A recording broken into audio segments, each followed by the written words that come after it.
Welcome back, my computer duders.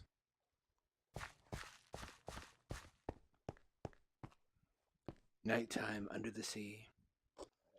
So romantic. Slide up next to me.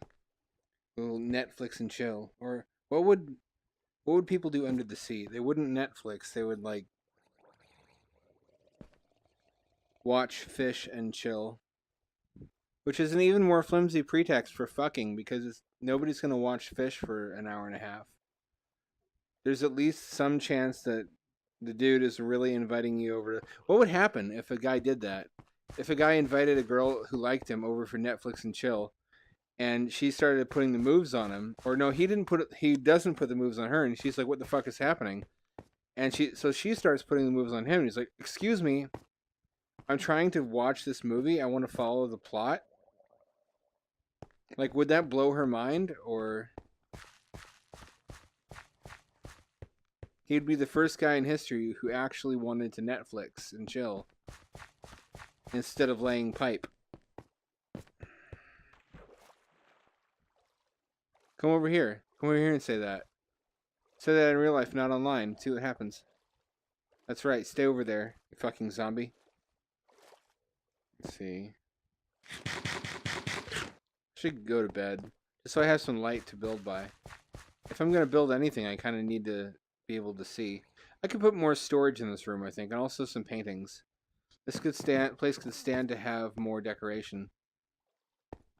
So, irrelevant topic for discussion for today, because that's what this channel's about. It's about playing video games while talking about philosophical shit that nobody really cares about, and that's not why anyone clicked the video. Probably they clicked by accident, to be perfectly honest.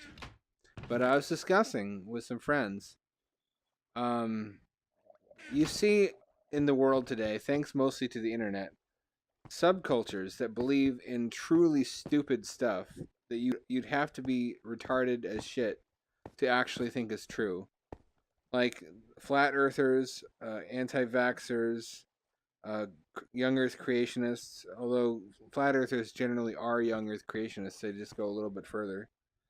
And you just can't believe that anybody really believes that shit. And you're like, how come I can't kill these people? Right? Or maybe not that severe, but you're like, how come these people are allowed to live? Like, is there something that's so stupid that if somebody actually believes it, they should forfeit the right to live? Was the discussion kind of? It started out there. Like when you're discussing the issue of freedom of thought, you have to ask who decides what is too dumb. Who decide like because different people have different attitudes about what's plausible and what's not plausible, and who's going to be the arbiter of what is a fatally stupid idea. So really, you have to choose only things that are so incredibly dumb and so obviously wrong. There would be very little controversy about making them a capital offense. And we settled on two things: the age of the Earth and the shape of the Earth. If somebody is wrong about both the age and the shape of the Earth, no, actually three things. Also, whether it revolves around the sun or the sun revolves around the Earth.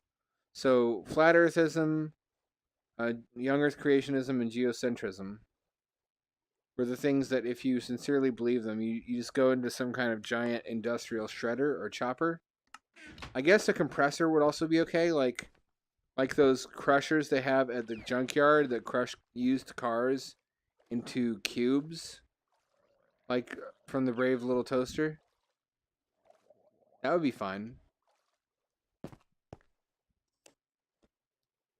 How I envision it is there'd be like an agency with a room inside of it. And in the room there'd be a desk and a chair, and people would enter. They'd be lined up single file outside, and they'd enter, and they'd be asked, how old is the Earth? What shape is it? And does it revolve around the sun, or does the sun revolve around the Earth? And if they answer any of those wrong, or all of them, then you pull a lever. The guy sitting at the desk pulls the lever, and a trapdoor opens under the person who got the question wrong. And he or she falls through the trapdoor, which then closes seamlessly behind them. and then the next person enters, and the process repeats. And nobody knows where the chute underneath the trapdoor goes to. Like, where does it lead? But also, nobody cares. It doesn't really matter. That's important because as long as you don't know for sure that it leads to like a death machine, then it could be something nice. Maybe it leads to a ball pit. Maybe they go down the chute and they come out in the Chuck E. Cheese ball pit and they're like, "Yay! Hee hee! Plastic colored balls and child vomit and urine. My favorite." Now that was the real education that I received as a kid. Public schools did not do me any favors. What did me favors, teaching me about the reality of how humans behave without supervision, was dealing with other kids inside those faintly illuminated, colorful plastic tunnels of like the McDonald's play place or the tunnels at Discovery Zone. Because oftentimes kids were taken there as a reward for good behavior. So the implicit promise is that you can misbehave there. It's where a kid can be a kid. So what happens when you have kids who are set up with the belief that they're entitled to misbehave in this place, in unsupervised enclosed tunnels with very few windows, away from adult supervision? Absolute horror is what happens. Like I saw some shit in those tunnels that would make a Vietnam veteran blush. Like really fucked up stuff, like beatings and clothes came off and dicks came out and there was rubbing of your boogers on other people and there were wedgies and there was taking feces and doing mean stuff with it, your own feces sometimes. So basically the Chuck E. Cheese or Discovery Zone or McDonald's Play Place plastic tubes was just a labyrinth of terror. And it was like Apocalypse Now, but more colorful. I talked about this in the Spookies Jump Scare Mansion Caramary Hospital video. It's as true now as it was back then. This is eternal wisdom you're hearing. Did I smelt these? I did not. Do I have fuel to smelt these? Probably I don't. Let me just go look at the state of affairs. Let me get a good look. I don't like to go to the surface, but I have to in order... Oh, there's a pufferfish friend who's going to stick me. Look at this. Look at this. I'm still astonished. Everything looks so much better in the ocean now that there's actual sea life. If you go back to my earliest videos and look at how the ocean floor was back then, it was just like a barren moonscape. There was just nothing. It was just blocks. Even with squids, that wasn't really a meaningful improvement. It was too little too late, basically. That's all we got for literal years. Years. The entire underwater half of the game just remained undeveloped. Because Notch liked vacations better than work, and work is hard. Okay, I think I have to go fucking mine. I don't want to. That's a cool view. Being down at the ground level like this. Maybe I should have built this not on legs, but instead down at ground level just so I could get these cool views. I don't know. What do you think? I'll let the viewers at home decide. Little did the viewers at home know that it wasn't theirs to decide. It had already been decided for them by Cromdar 10,000 years ago, as per the prophecy. Fuck you, Cobblestone. Fuck you, Cobblestone. I'm going to take you from your underground home, put you in my pocket, and imprison you in an underwater torture chamber where you will be smelted. You'll be exposed to fire and then shaped into what I want you to be.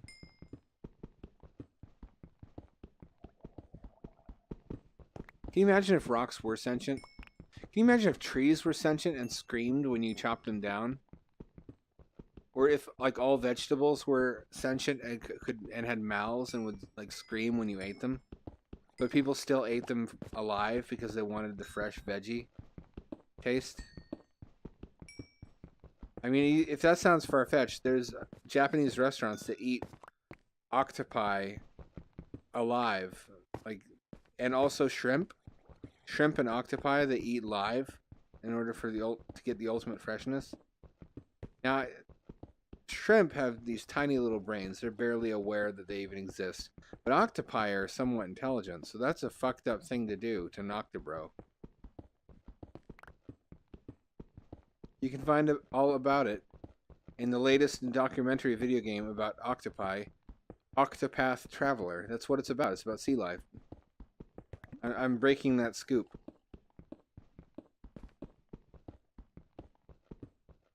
What a scoop. I need Did I come down here without torches? I did. God damn it. Well, at least now I have coal to make torches with. So I lent my girlfriend the Oculus Go because I wanted to get her into VR.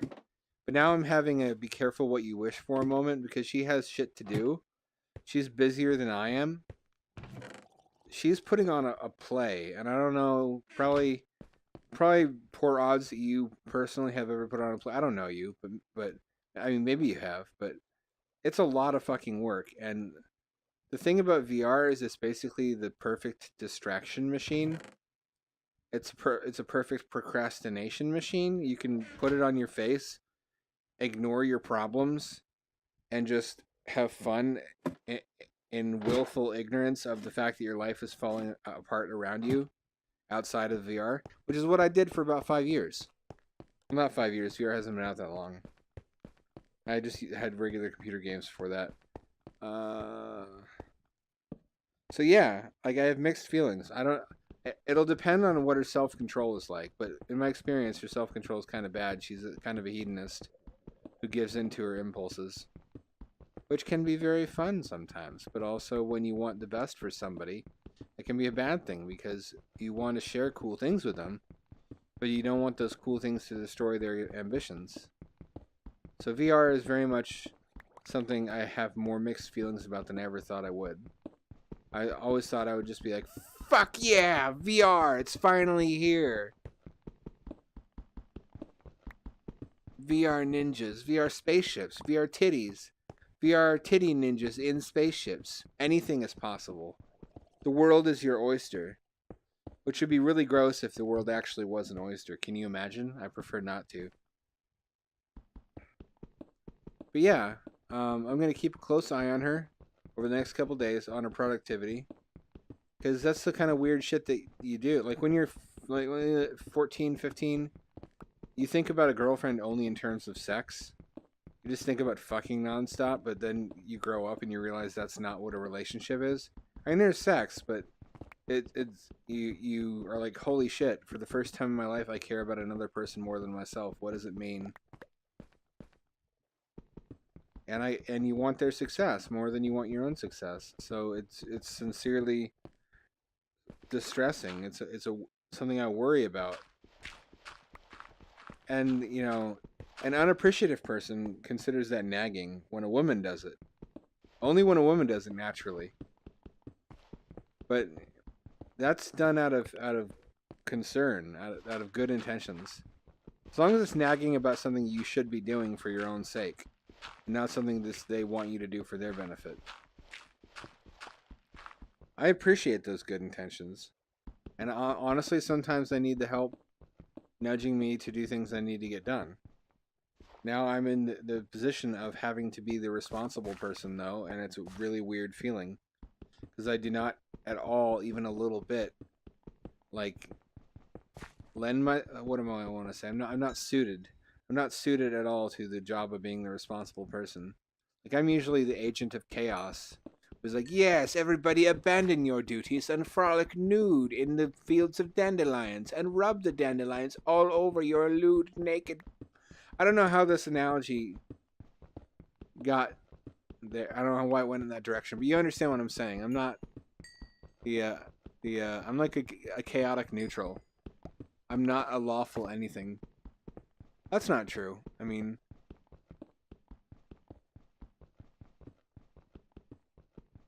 I like rules if they make sense and are logical. But I also like subversion. I don't really know where that puts me. I really like subversion. If somebody's full of themselves and their authority is based on a lie, I get such a fucking hard dick from subverting their authority and by asking questions, just asking polite questions. That's the it's beyond A rank. It's beyond. It's not. It's beyond the whole grade system. It's like an S rank. Like that's the best you can do is when you manage to totally undermine and undo somebody's plans that are based on a lie just by asking questions which expose that lie to the people listening. Oh, that's my jam. That gets me so fucking rock hard. Oh, rock hard. Ugh. You like listening to me get sexual?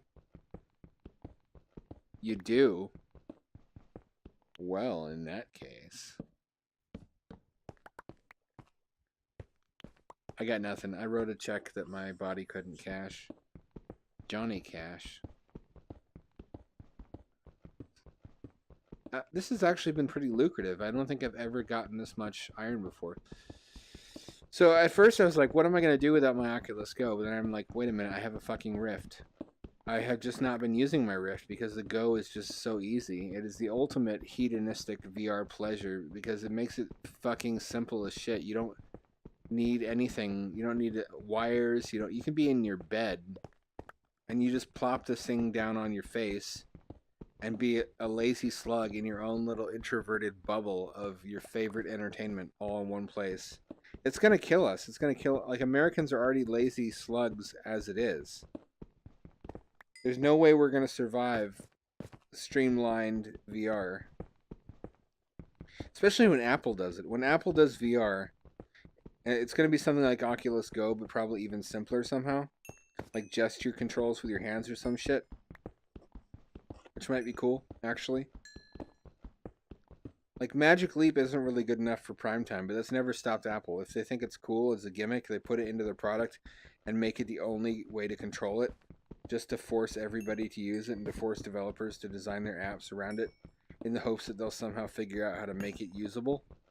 Like they did with the fucking iPod scroll wheel and the touchpad on MacBooks, which eventually did become usable and get adopted in computer and PC laptops just because Apple made everybody do it that way.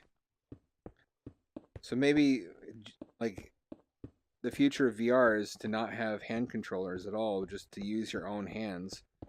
And my prediction is it'll happen because Apple will want to simplify VR as much as possible and just eliminate motion controllers. Which I don't think is a good idea because I like haptic feedback. I like the rumble. On my lewd penis. But also other places on my body. Not just it's not all about the penis. It's like 60% about the penis.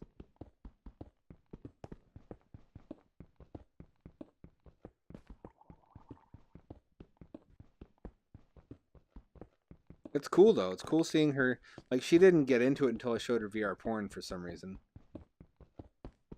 And she was creeped out by it like I was. But then she was like, wait a minute, this is also really, really arousing. VR porn is arousing. Like, I got the same thrill from VR porn the first time that I got when I was like a teenager discovering my dad's Playboys. Like, it was a second sexual awakening for reals. It has that raw discovering some amazing forbidden thing that, like, the quality to it. Probably I'm oversharing, whatever though. Whatever. I was born without a shame gland and what doctors call a medical miracle.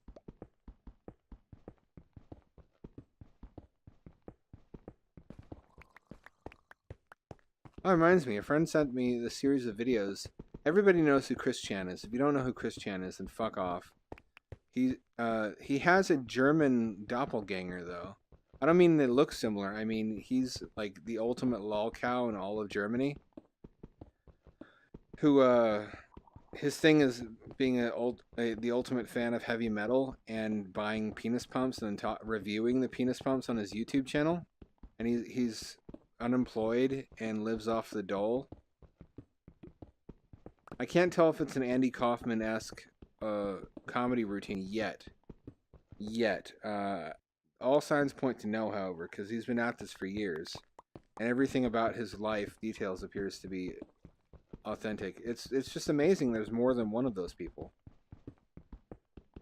Like I never thought maybe there's a European Chris Chan. I think I repressed the possibility in order to protect myself, to protect my sanity. 31 iron. Jesus, I might actually be able to build some fucking armor. I'm pretty sure I'll be able to build armor. Wow, this is exciting. Look at the gay shit that excites me now. What's happening to me?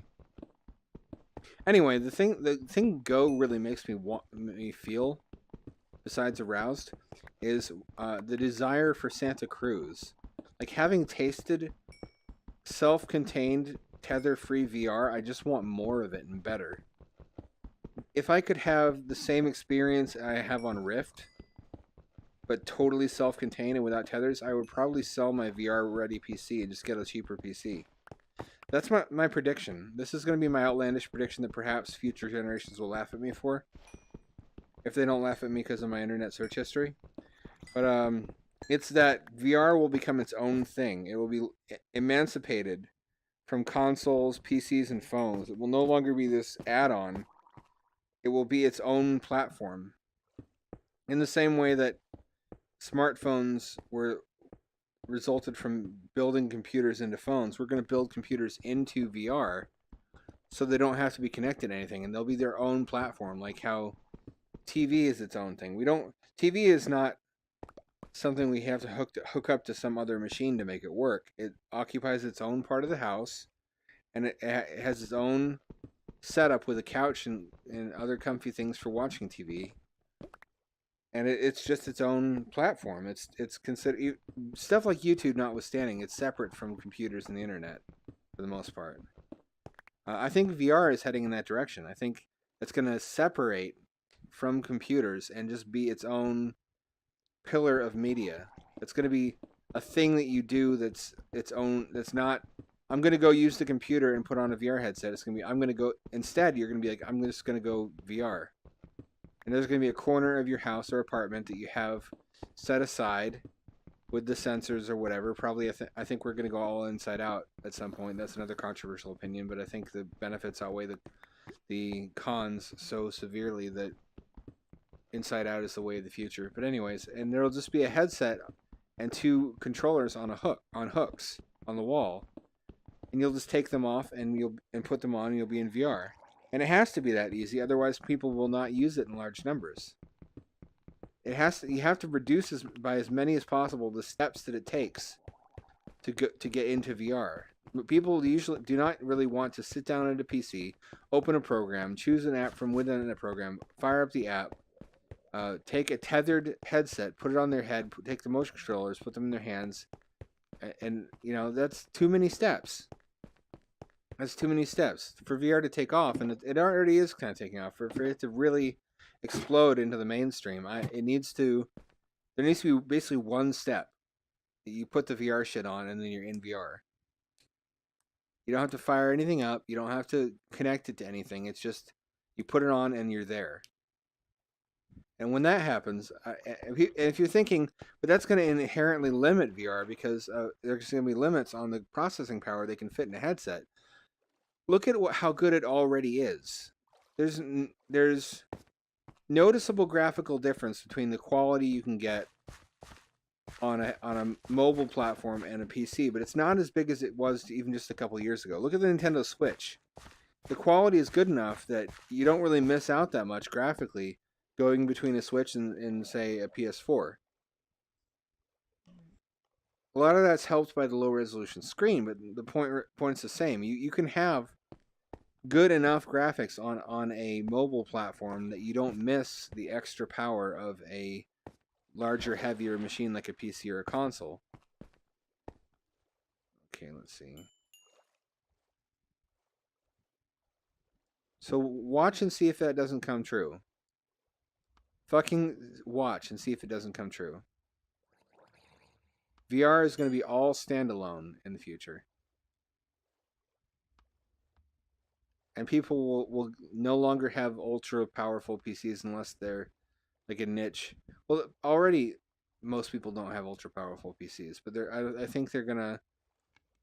There's this wrong belief that in order to use VR, regular people are gonna go out and get like Alienware computers. That's not gonna happen.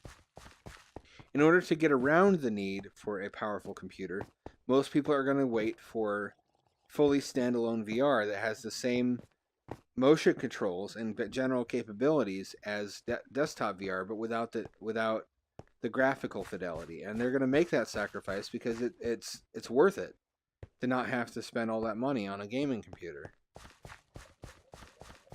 Write this down, man. I'm a fucking techno prophet. I'm like Ray Kurzweil. Here we go. May as well be using all of these. I told you I'd fucking burn you in my oven. Now I'm doing it. There we go. That's the downside. Once you fully automate your ovens, it makes your life so much easier, but you rob yourself of all the experience points you'd otherwise be like racking out. Whoa. Immersed in the sea, like the silent womb of Mother Nature, I luxuriate in the radiant blue abyss. So lively, so teeming with various kinds of creatures and organisms. And then I eat the baguette.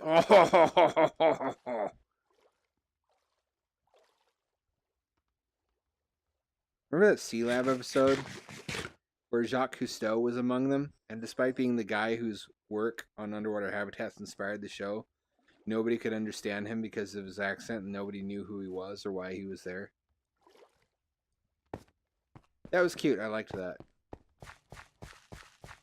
So the other thing I noticed about Oculus Go is that it has better optics all across the board, except for the display. This display is LCD, which you do notice less contrast on the LCD than you do on the AMOLED.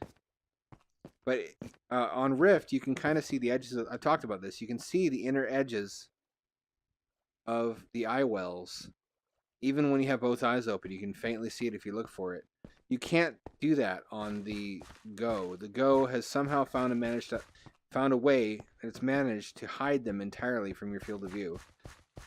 And that bodes very well for the next Oculus Rift hardware revision. It suggests that even at this stage, the problems like that have already been solved, so we can expect that to be rolled into the final product.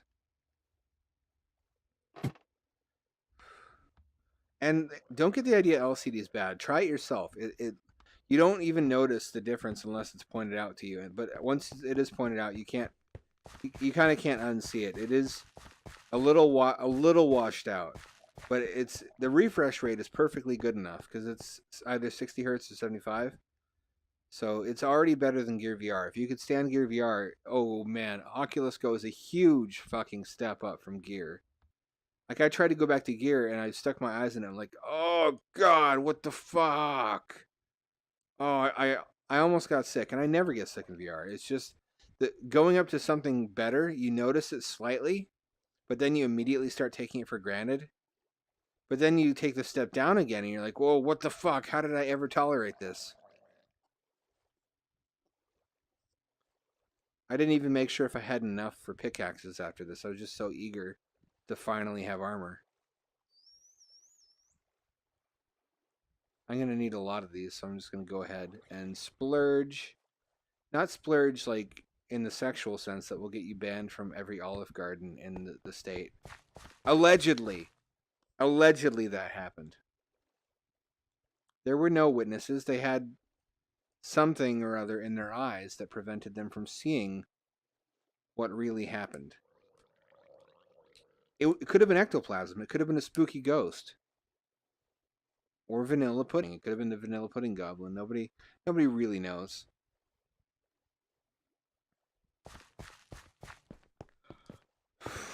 Okay. I feel this has been a pretty productive episode, actually. Wow. I did a lot of smelting. I still have some smelting left to do. I'm going to do that before I quit. I really have to quit though. It's late as shit. Holy fuck.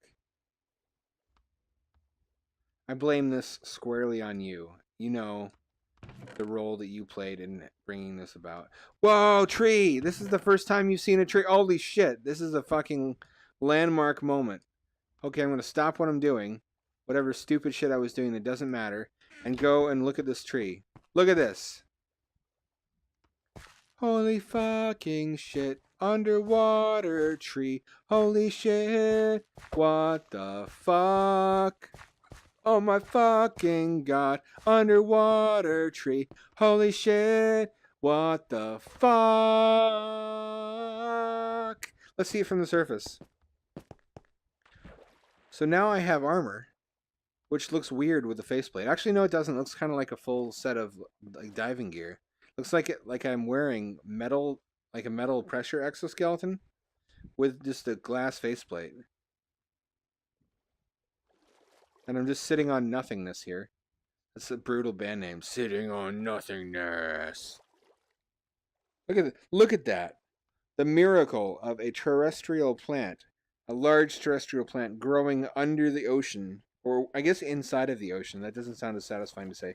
There's my garden too. I guess I didn't really take a good look at my garden for a while. There's the ocean floor down there. I have the feeling when I look at this, it would look cooler if the tree was planted directly in the ocean floor, and I just had a dome over that to keep the water out. But at the same time, I wanted this to be logical. You can't actually just put a dome on the sand on the bottom of the ocean floor and pump the water out. For a lot of reasons, but you have to have an enclosed structure that resists pressure on all sides. So my fucking spurg pain prevented me from doing that. But it looks really cool. Oh, the sun's going down, so now you'll actually be able to see it better because of the contrast. Look at how cool that looks. Are you looking? Is everybody out there looking? You better be. I'll know if you lie to me. How will I know? That's for me to know and for you to find out. I still wish they would fix how glass renders, and I wish they would fix the falling water problem from inside. But I'm pleased enough with the fish and shit that just enhances experience so much of living underwater in this game that I'm not really that bothered. I just want to move on from this place eventually and seek out greener pastures in a deeper, larger ocean. Deeper, larger, longer, harder, hairier. You could be saving hundreds of dollars by switching to Geico. Is there car insurance porn? I bet there is. I know there's Flo from eAssurance. I just don't know if the Geico Gecko has his own porn yet. Probably because of furries. Thank goodness for furries. Covering all the bases. Anyway, that's all for this time. Click like and subscribe. And give me an upvote at least for Potato, my loyal and stalwart companion all these years. I promised him I would take him on an adventure to the bottom of the sea. And here we are, me and Potato, together forever.